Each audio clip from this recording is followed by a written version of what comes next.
Welcome to the YouTube channel of Guru's Success Mantra. I am CA Guru Rajya Guru. By profession, I am practicing chartered accountant. And आज हम बात करेंगे tax rates applicable from the previous year 2021 and onwards. So we have two options to calculate tax liability. As per option number one, if your income is up to 2,50,000, then tax rate will be nil. If income exceeds to 2,50,000 and up to 5 lakhs, then 5%. If income exceeds to 5 lakhs but up to 10 lakhs, then 20%. If income exceeds to 10 lakhs, then 30%. And as per option number 2, if your income is up to 2,50,000, then tax rate equals to nil. If income exceeds to 2,50,000 and up to 5 lakhs, then 5%. If income exceeds to 5 lakhs but up to 7.5 lakhs, then 10%. If income exceeds to 7.5 lakhs and up to 10 lakhs, then 15%. If income exceeds to 10 lakhs and up to 12.5 lakhs, then 20%. If income exceeds to 12.5 lakhs but up to 15 lakhs, then 25%. And if income exceeds to 15 lakhs, then 30%. So my dear friends, keep it in mind that basic exemption limit for senior citizen is rupees 3 lakhs, and for resident super senior citizen, that is aged more than or equal to 80 years, then above basic exemption limit is rupees 5 lakhs. It means up to the limit of rupees 3 lakhs and rupees 5 lakhs respectively, there is no tax liability in the hands of resident senior citizen and resident super senior citizen. पर यहाँ पे आज हम बात करेंगे सिर्फ option number 2 के बारे में, that is new slab rates applicable to individual and HUF. For option number 2, there are certain conditions which are required to be fulfilled. That is, condition number 1, there is no benefit under following sections or subsections of the Act. That is, number 1, leave travel concession under section 10 subsection 5. It means अभी तक normal provision में आपको जो LTC का benefits दिया जाता था वो यहाँ पे option number 2, that is concessional rates के ऑप्शन में आपको नहीं मिलेगा. Second, house rent allowance under section 10 13 there is a no benefit of HRA. Then allowance under section 10 subsection 14, अभी तक आपको जितने भी अलाउंसेस में एग्जेम्पशन मिलते थे, लाइक चाइल्ड एजुकेशन अलाउंस में 100 रुपीज पर मंथ आपको बाद मिलते थे. देन हॉस्टल एक्सपेंडिचर अलाउंस में भी आपको बाद मिलता था. तो जो भी अलाउंसेस प्रोवाइडेड थे अंडर सेक्शन 10 सबसेक्शन 14, ये यहाँ पे न्यू स्कीम में आपको नहीं मिलेंगे एक्सेप्ट दोज प्रिस्क्राइब्ड बिलो. मतलब A, B, C and D points में जितने भी अलाउंसेस दी गए हैं ये आपको न्यू स्कीम में भी मिलेंगे. A, transport allowances, B, conveyance allowances, C, any travelling और touring allowances and D, daily allowances. ये 4 अलाउंस के सिवा जो भी अलाउंस थे एग्जिस्टिंग स्कीम में ये आपको न्यू और कंसेशनल रेट के केस में आपको नहीं मिलेंगे. Then number 4, allowances to members of parliament and members of legislative assembly exempted under section 10 subsection 17, ये आगे से नहीं मिलेगा. Then allowances for income of minor under section 10 subsection 32, अभी तक यहाँ पे 1500 1500 रुपये पर मंथ पर चाइल्ड आपको एग्जेम्पशन मिलता था, न्यू स्कीम में ये नहीं मिलेगा. Then exemption for sales unit contained in section 10AA, तो अगर आपका कोई बिजनेस सेल्स में लोकेटेड है तो अप टू 5 इयर्स आपको 100% प्रॉफिट में एग्जेम्पशन मिलता था.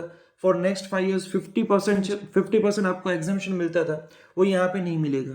Then standard deduction for entertainment allowance and employment और professional tax available under the head of salary. अभी तक मतलब up to last year standard deduction is available up to rupees 50,000 in the hands of employee, तो ये यहाँ पे नहीं मिलेगा. दोस्तों यहाँ पे standard deduction for entertainment allowance and professional tax, इसका कोई भी डिडक्शन नहीं मिलेगा under the head of salary. So we can say that it is a huge loss in the hands of salaried employee. Next, interest under section 24 in respect of self-occupied or vacant property. It's a loss under the head income from house property for rented house shall not be allowed to be set off under any other head and would be allowed to be carried forward as per extant law. So friends यहाँ पे दिया गया है कि interest under section 24, that is अगर आपने कोई property loan पे ली है और उसका आप इंटरेस्ट पे करते हैं तो अभी तक ये इंटरेस्ट आपको अंडर सेक्शन 24 में ये बाद मिलता था, उसका डिडक्शन मिल जाता था, बट आगे से ऐसा कोई डिडक्शन नहीं मिलेगा. एज वेल एज अगर आपका कोई लॉस है under the head of income from house property, इसको भी आप कोई दूसरे हेड के सामने सेट ऑफ नहीं कर सकते और इसको भी कैरी फॉरवर्ड नहीं कर सकते. Next, additional depreciation under section 32 subsection 1 close 2A. सो यहाँ पे अगर आपकी कोई मैन्युफैक्चरिंग कंपनी है और उसमें भी आप new plant and machinery use करते हैं तो इनका सब बिजनेस आपको एडिशनल डेप्रिसिएशन दिया जाता था, आगे से ये न्यू स्कीम में आपको नहीं दिया जाएगा. Then deduction under section 32AD, 33AB and 33ABA. So all such deductions are allowed under the head of profit and gain from business और प्रोफेशन. सो ये आगे से आपको नहीं मिलेगा. Then various deduction for donation for or expenditure on scientific research as per section 35. तो अगर साइंटिफिक रिसर्च के लिए आप कोई कंट्रीब्यूशन देते हैं तो उसका आगे से आपको कोई डिडक्शन नहीं मिलेगा. Then deduction under section 35A(D) और सेक्शन 35CCC, इसका भी कोई डिडक्शन नहीं मिलेगा. Then deduction from family pension under section 57 clause two a. Family pension में आपको यहाँ पे 15,000 की लिमिट पे बाद मिलता था, उसका डिडक्शन मिलता था, आगे से ये नहीं मिलेगा. एंड सबसे important point, any deduction under chapter 6A except 80CC(D) subsection 2 and 80JJAA, इसके सिवाय जो भी जितने भी डिडक्शंस थे उसमें से किसी का भी डिडक्शन नहीं मिलेगा. Like 80C. दोस्तों अगर आप LIC पे करते हैं, PPF में पैसे इन्वेस्टमेंट करते हैं, 5 years फिक्स डिपॉजिट रखते हैं, इसका आपको कोई भी डिडक्शन नहीं मिलेगा. Then 80CCC, CCD, 80D medical insurance premium का भी कोई डिडक्शन नहीं मिलेगा. अगर आप कहीं पर डोनेशन देते हैं उसका भी कोई डिडक्शन नहीं मिलेगा. अगर आप कोई एजुकेशनल लोन लेते हैं और इसका इंटरेस्ट पे करते हैं तो उसका भी कोई डिडक्शन नहीं मिलेगा. तो यहाँ पे क्लियर कट दिया गया है कि any deduction under chapter 6A is not allowed except 80CC(D) subsection 2 and 80JJAA. It's again a huge loss in the hands of salaried employee and individual and HUF. Then second condition is that another condition is that the assessor should not set off any brought forward losses and unabsorbed depreciation of past year in the same is attributable to any deduction specified above. तो आप कोई भी brought forward losses है और अगर आपके पास कोई unabsorbed depreciation है उसका भी आप कोई बेनिफिट नहीं ले सकते. Then condition number 3, also the assessee is also not allowed to set off loss from house property with any other head of income.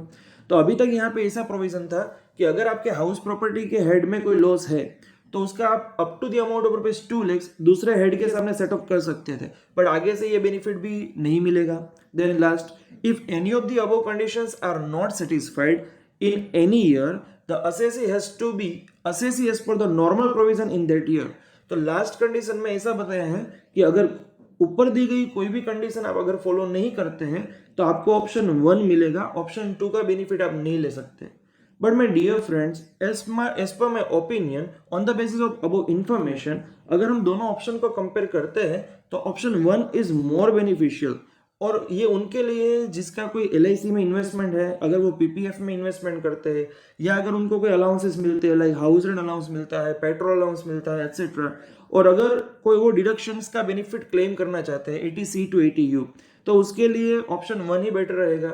And option 2 is generally beneficial for those guys कि जिन्होंने अभी अभी job start किया है और उनके पास कोई investment नहीं है, लाइक LIC में इन्वेस्टमेंट नहीं है, PPF नहीं है, मेडिक्लेम नहीं है, एटसेट्रा, मतलब उसके पास कोई इन्वेस्टमेंट नहीं है एंड उसके पास कोई अलाउंस एंड LTC का बेनिफिट भी नहीं मिलता है.